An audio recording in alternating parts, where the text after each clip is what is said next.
গল্পের নাম চাঁদের নিচে হারানো পদচিহ্ন। রাত তখন প্রায় 10:30। পাহাড়ি ছোট শহরটায় নেমেছে হালকা কুয়াশা।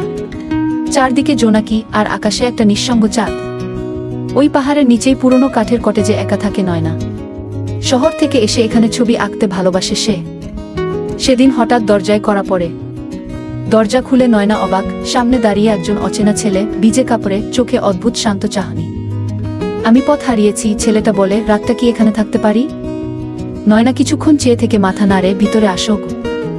চুল শুকোতে শুকোতে ছেলেটা বলে, আমার নাম আরিফ গু।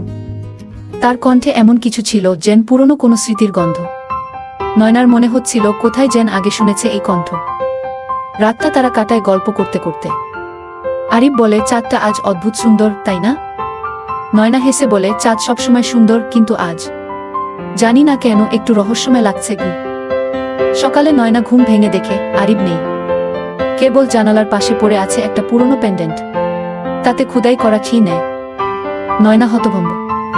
এই একই পেন্ডেন্ট সে বছর 3 আগে হারিয়েছিল, যখন তার প্রেমিক আরিফ পাহাড়ে দুর্ঘটনায় মারা গিয়েছিল। তখনও ঠিক এই জায়গাতেই, ঠিক এমন এক চাঁদনি রাতে। নয়নার চোখে জল চলে আসে। সে বাইরে দৌড়ে যায়। দেখে ভেজা ঘাসে কিছু তাজা পদচিহ্ন কুয়াশার মধ্যে হারিয়ে যাচ্ছে ধীরে ধীরে। নয়না নিচু হয়ে ছোঁয় এক ফোঁটা জল। যেন অশ্রু নাকি শিশির বোঝা যায় না। দূর থেকে ভেসে আসে সেই পরিচিত কণ্ঠ, আমি আছি নয়না, প্রতিটা চাঁদের রাতে ঠিক তোমার পাশে গু। শেষেও একটা অনুভূতি থেকে যায়, ভালোবাসা হয়তো হারায় না, শুধু অন্য রূপে ফিরে আসে।